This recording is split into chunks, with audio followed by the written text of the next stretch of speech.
शील प्रभुपाद की जय। गुरु गौरांग की जय। श्रीमद् भागवतम पहला स्कंद अध्याय 7 श्लोक क्रमांक 52।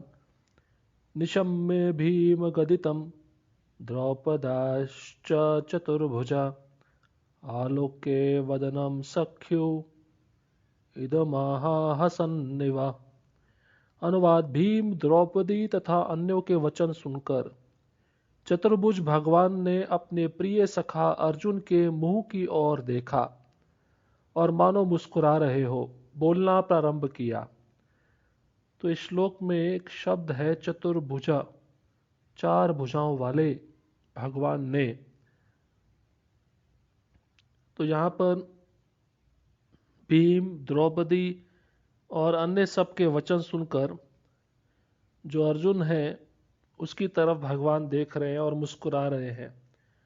अभी अर्जुन क्या निर्णय लेंगे, अश्वत्थामा को मारेंगे या छोड़ देंगे? तो तात्पर्य में प्रभुपाद जी लिख रहे हैं, भगवान श्री कृष्ण की दो भुजाएं थी, किंतु उन्हें चतुर्भुज क्यों कहा गया है, इसकी व्याख्या श्रीधर स्वामी ने की है। अश्वत्थामा के वध के संबंध में भीम तथा द्रौपदी दोनों के मत भिन्न भिन्न थे। भीम उसे तुरंत मार देना चाहता था, लेकिन द्रौपदी उसे बचाना चाहती थी। हम इस बात की कल्पना कर सकते हैं कि भीम मारने के लिए तैयार है, किंतु द्रौपदी उसे रोक रही है। अतएव इन दोनों को रोकने के लिए भगवान ने दो और भुजाएं निकाल ली। तो यहाँ पर भगवान चार भुजाएं धारण कर लिए हैं। वैसे तो वह दो भुजा वाले कहलाते हैं, तो दो भुजा अधिक उन्होंने और क्यों प्रकट की, यहाँ पे कारण बता रहे हैं श्रीधर स्वामी के अनुसार कि भीम की इच्छा है कि अश्वत्थामा मार दिया जाए और द्रौपदी की इच्छा है कि वह मारा जाना नहीं चाहिए। तो द्रौपदी रोक रही है किसको? अर्जुन को। इसलिए भीम को भी रोकने के लिए और द्रौपदी को भी रोकने के लिए भगवान ने दो भुजाएं और प्रकट कर ली। तो तात्पर्य में प्रभुपाद जी आगे बताते हैं कि मूलतः देखा जाए भगवान श्री कृष्ण दो भुजाएं प्रदर्शित करते हैं, लेकिन उनके नारायण रूप में वे चार भुजाएं प्रदर्शित करते हैं। वे अपने नारायण रूप में अपने भक्तों के साथ वैकुंठ लोक में रहते हैं, जबकि अपने मूल श्री कृष्ण रूप में वे कृष्ण लोक में निवास करते हैं, जो आध्यात्मिक आकाश में वैकुंठ लोक से बहुत ऊपर है। तो वैकुंठ लोक में नारायण रहते हैं जो चार भुजा वाले होते हैं, और गोलोक में श्री कृष्ण निवास करते हैं जो दो भुजा वाले होते हैं। परंतु ये जो कृष्ण लोक है, गोलोक वृंदावन है, ये वैकुंठ लोक से बहुत ऊपर माना गया है। अतः यदि श्री कृष्ण को चतुर्भुज कहा गया है तो इसमें कोई विरोधाभास नहीं है। यदि आवश्यकता पड़े तो वह सैकड़ों भुजाओं वाले बन सकते हैं, जैसा कि उन्होंने अर्जुन को अपने विश्व रूप में दिखलाया था। अतएव जो सैकड़ों हजारों भुजाएं प्रदर्शित कर सकते हैं, वे आवश्यकता पड़ने पर चार भुजाएं भी प्रदर्शित कर सकते हैं। तो एक प्रसंग और आता है, जब ब्रह्म विमोहन लीला में भी जब ग्वाल बाल बछड़े चुरा लिए जाते हैं, तो ब्रह्मा ब्रह्मलोक में जब अवलोकन करके आते हैं देखने के लिए कि भगवान इस समय क्या कर रहे हैं, तो वे क्या देखते हैं कि जितने ग्वाल बाल बछड़े उन्होंने चुराए थे वही सब वहां पर हैं, कृष्ण के साथ हैं। और कुछ ही क्षण के बाद वो क्या देखते हैं कि जितने भी ग्वाल बाल बछड़े हैं सब चतुर्भुज नारायण रूप में हैं। तो इसका अर्थ क्या होता है कि कृष्ण से ही नारायण प्रकट होते हैं, जो कृष्ण से ही नारायण उत्पन्न होते हैं। क्योंकि वहां पर ब्रह्मा जी ने स्वयं अपनी आंखों से देखा कि जितने भी ग्वाल बाल बछड़े हैं सब चतुर्भुज नारायण बन गए हैं, और चतुर्भुज नारायण के रूप में वह सब ब्रह्मा को दर्शन दे रहे हैं। तो इससे सिद्ध होता है कि कृष्ण आदि भगवान है। वह चाहे तो नारायण का रूप ले सकते हैं, वह चाहे तो किसी भी रूप में अवतरित हो सकते हैं। आगे तात्पर्य में प्रभुपाद जी लिख रहे हैं, अर्जुन जब असमंजस में था कि अश्वत्थामा का क्या किया जाए, तो अर्जुन ने परम प्रिय मित्र श्री कृष्ण ने इस समस्या का हल ढूंढ निकालने का भार अपने ऊपर ले लिया और वह मुस्कुरा भी रहे थे। तो अर्जुन जब भी समस्या में आता है तो कृष्ण के पास जाता है, कृष्ण का आश्रय लेता है। तो कृष्ण मुस्कुरा रहे हैं और अभी वह बताएंगे कि इसका क्या करना है। तो श्लोक क्रमांक 53 और 54 दोनों साथ साथ हैं। श्री भगवान उवाच ब्रह्मबन्धुर्हन्तव्य आततायी वदार्हणा मय्येवोब यमान्नातं परिपाहानुशासनम् कुरु प्रतिश्रुतं सत्यं यतत्सान्तव्ययता प्रियां प्रियं च भीमसेनस्य पांचल्यामहमेव च। अनुवाद। भगवान श्री कृष्ण ने कहा, किसी ब्रह्म बंधु का वध नहीं करना चाहिए, किंतु यदि वे आतताई हो तो उसे अवश्य मारना चाहिए। ये सारे आदेश शास्त्रों में हैं और तुम्हें इन्हीं के अनुसार कार्य करना चाहिए। तुम्हें अपनी पत्नी को दिए गए वचन भी पूरे करने हैं और तुम्हें भीमसेन तथा मेरी तुष्टि के लिए भी कार्य करना है। तो यहाँ पर बहुत ही दुविधामय स्थिति में फंस गए अर्जुन। भगवान कहते हैं अर्जुन को कि ब्रह्म बंधु को नहीं मारना चाहिए। ब्रह्म बंधु आप जैसा जानते हैं कि जो ब्राह्मण कुल में जन्म लिया पर ब्राह्मण जैसे गुण नहीं है, तो उस ब्रह्म बंधु को मार नहीं सकते। लेकिन यदि वह ब्रह्म बंधु आतताई है, जैसे आतताई जो दूसरों के सोते हुए बच्चों को मार देता है, दूसरे के खाने में जहर मिलाता है, दूसरे की पत्नी का अपहरण करता है, दूसरे की जमीन को हथिया लेता है, तो ये सबको आतताई बोला गया है। तो भगवान कहते हैं कि इनके लिए एक ही दंड है, मृत्यु दंड। सारे शास्त्र भी यही कहते हैं और तुम्हें इन्हीं शास्त्रों के अनुसार कार्य करना होगा। अभी भगवान कहते हैं कि तुमने अपनी पत्नी को वचन भी दिया है कि तुम इसको मारोगे, और तुमने भीमसेन से भी कहा है मेरी तुष्टि के लिए भी तुम्हें कार्य करना है। अभी क्या करोगे? तात्पर्य में प्रभुपाद जी बताते हैं अर्जुन असमंजस में था, क्योंकि विभिन्न शास्त्रों में से विभिन्न व्यक्तियों द्वारा दिए गए प्रमाण के अनुसार अश्वत्थामा का वध होना था और उसे जीवन दान भी मिलना था। ब्रह्मबंधु या ब्राह्मण के निकम्बे पुत्र के रूप में अश्वत्थामा वध्य नहीं था, किंतु साथ ही वह आतताई भी था। मनु द्वारा निर्दिष्ट मत के अनुसार आतताई, यद्यपि वह ब्राह्मण ही क्यों ना हो, वध्य होता है। द्रोणाचार्य निस्संदेह असली ब्राह्मण थे, लेकिन वह युद्ध भूमि में डटे रहे, इसलिए मारे गए। पर अश्वत्थामा आतताई होकर भी बिना किसी अस्त्र के खड़ा था। नियम इस तरह है कि यदि आतताई अस्त्र रहित या रथहीन हो तो उसका वध नहीं किया जाना चाहिए। निश्चित रूप से यह सब अर्जुन की उलझने थी। इनके अतिरिक्त अर्जुन को अपने उस वचन का पालन करना था जिसे उसने द्रौपदी को सांत्वना देते हुए दिया था, और उसे भीम तथा कृष्ण को भी संतुष्ट करना था, जिन्होंने अश्वत्थामा के वध की सलाह दी थी। यह दुविधा थी अर्जुन के समक्ष और इसका समाधान निकाला कृष्ण ने। तो देखिए अर्जुन कितना असमंजस में है, दुविधा में है कि शास्त्र में बताया गया है कि आतताई है तो उसका वध करना है और ब्रह्मबंधु का वध नहीं कर सकते। तो ये ब्रह्मबंधु भी है और आतताई भी है। और साथ ही साथ मनुस्मृति कहती है कि कोई ब्राह्मण ही क्यों ना हो, अगर उसने आतताई जैसा कार्य किया तो उसका वध करना जरूरी है।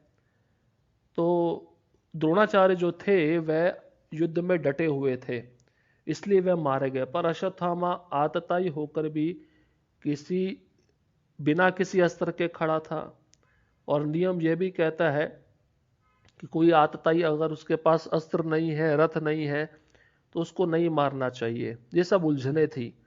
और एक उलझन थी अर्जुन के समक्ष कि उसने अपनी पत्नी द्रौपदी से वादा किया था कि वह उसका कटा हुआ सिर लाएगा। दूसरा, उसने भीम को भी वादा किया था कि वह अश्वत्थामा को मार देगा, और उसे कृष्ण की संतुष्टि के लिए भी कार्य करना है। तो इसका हल कैसे निकाला जाए, अर्जुन विचार कर रहा है। श्लोक क्रमांक 55। सूतुवाच अर्जुन सहसा ज्ञाय हरेर्हार्दं मथासिना मणिं जहार मूर्धन्य द्विजस्य सह मूर्धजम्। अनुवाद उसी समय अर्जुन भगवान की अनेकाधिक आज्ञा का प्रयोजन समझ गया और इस तरह उसने अपनी तलवार से अश्वत्थामा के सिर से केश तथा मणि दोनों पृथक कर दिए। तो उसने उपाय निकाल लिया इसको क्या सजा दी जाए। तो अर्जुन ने क्या किया, अपना तलवार निकाला। पहले से ही वह भगवान श्री कृष्ण का प्रयोजन तो समझ गया था, तो तलवार निकालकर उसने अश्वत्थामा के जो सिर के बाल थे वो काट दिए और उसके मस्तक में जो मणि था वो निकाल लिया।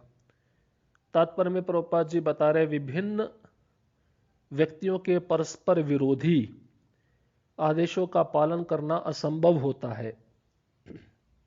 अतएव अर्जुन ने अपनी तीक्ष्ण बुद्धि से मध्यम मार्ग खोज निकाला और उसने अश्वत्थामा के सिर से मणि निकाल ली।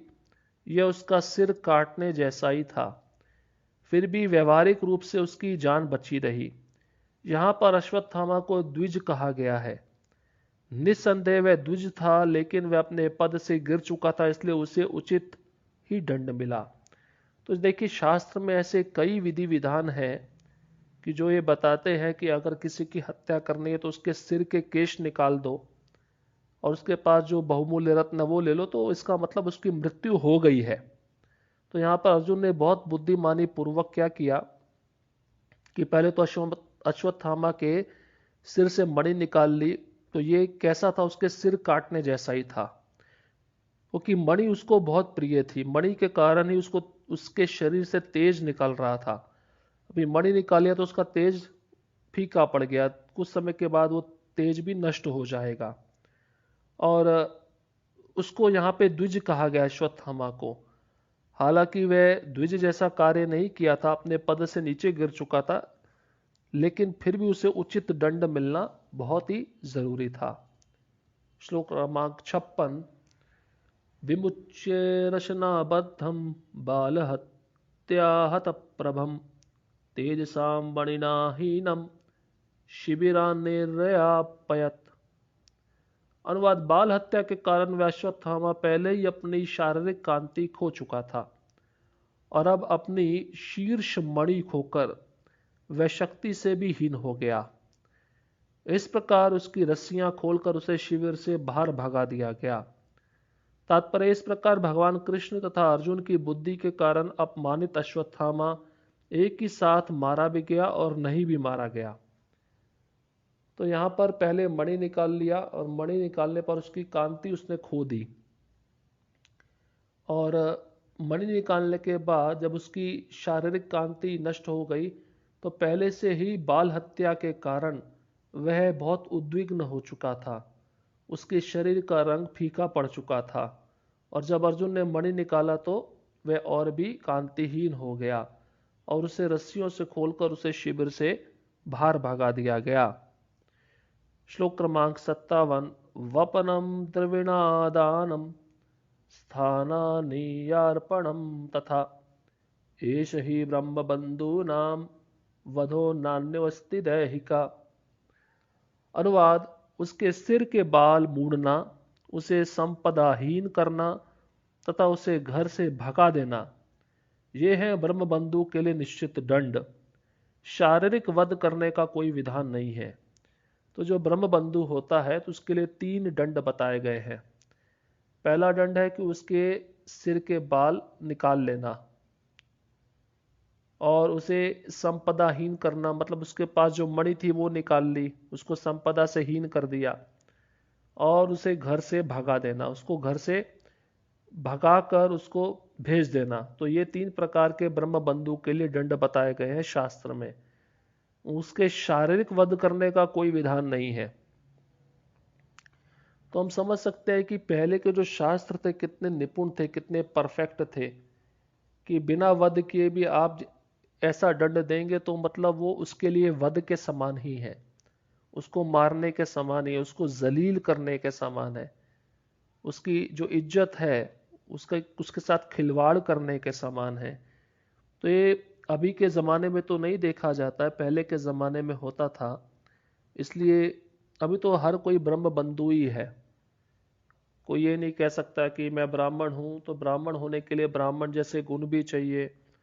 अगर वह ब्राह्मण जैसे गुण अर्जित नहीं कर पाता तो वह ब्रह्म बंधु है, और ब्रह्म बंधु होने पर वह गलत कार्य ही करेगा। श्लोक क्रमांक 58। पुत्र शोकातुरः सर्वे पांडवाः सह कृष्णया स्वानामृतानां यत्कृत्यं चक्रुर्निर्हरणादिकम्। अनुवाद। तत्पश्चात शोकाभिभूत पांडु पुत्रों तथा द्रौपदी ने अपने स्वजनों के मृत शरीरों शवों का समुचित दाह संस्कार किया। तो इस श्लोक में एक शब्द आया है कृष्णया। कृष्णया का मतलब है द्रौपदी। द्रौपदी का एक दूसरा नाम था कृष्णा, जो कृष्ण के नाम से ही संबंधित है। तो पांडवों ने और द्रौपदी ने क्या किया, युद्ध जब समाप्त हो गया था तो पुत्र शोकातुरा, पुत्र के शोक से अभिभूत होकर उन्होंने द्रौपदी के साथ, पांडु पुत्रों ने द्रौपदी के साथ अपने जितने भी स्वजन मरे थे कुरुक्षेत्र के युद्ध भूमि में, उन सब के लिए शवों का समुचित रीति से विधि विधान के द्वारा शास्त्र के आदेश के अनुसार दाह संस्कार किया। ये बहुत ज़रूरी होता है कि दाह संस्कार करना। जब तक कोई व्यक्ति की मृत्यु हो जाती है, उसके शरीर को दाह संस्कार नहीं किया जाता, तो उसकी जो आत्मा है, उसका जो सूक्ष्म शरीर है वो भटकता रहता है। उसको कोई ना कोई शरीर चाहिए होता है, और कुछ अवस्था में तो वह मृत्यु के तुरंत ही पश्चात वह उसका जो आगे का गंतव्य स्थान होता है उसमें वह चला जाता है, या वह बुरे कर्म किया तो नरक लोक जाएगा, यमराज के पास दंड पहले भोग कर शुद्धिकरण को प्राप्त होगा, फिर वह दूसरा अलग से नवीन शरीर प्राप्त करता है। और अगर उसने अच्छा कार्य किया है, पुण्यशाली, तो उसको स्वर्ग की प्राप्ति हो जाती है। तो हर एक व्यक्ति के कर्म के अनुसार उसका आगे का गंतव्य स्थान निश्चित किया जाता है। तो हमारे सनातन वैदिक परंपरा में दाह संस्कार की विधि विधान है, इसको पालन करना बहुत आवश्यक है। इसको पालन करने से क्या होता है, एक तो शरीर जो जो मृत हो जाता है वो अशुद्ध वस्तुएं छोड़ता है, दुर्गंध आता है, तो उसको जलाने पर वह शुद्धि को प्राप्त होता है। और जलाने पर जो पंच महाभूत है, पृथ्वी जल अग्नि आकाश वायु, तो उसमें वह विलीन हो जाता है अपने अपने तत्वों में। तो द्रौपदी जो थी या पांडव जो थे, उन्होंने सही रूप में शास्त्र के विधान के अनुसार अपने पुत्रों का, अपने परिजनों का, जो जो कुरुक्षेत्र के युद्ध में मारे गए थे, उन सबका दाह संस्कार किया। तो इस प्रकार से ये 7वां अध्याय समाप्त होता है। अगला अध्याय हम 8वां प्रारंभ करेंगे। हरे कृष्णा कृष्ण कृष्णा हरे हरे, हरे राम राम राम हरे हरे। शिल प्रभुपाद की जय, गुरु गौरंग की जय।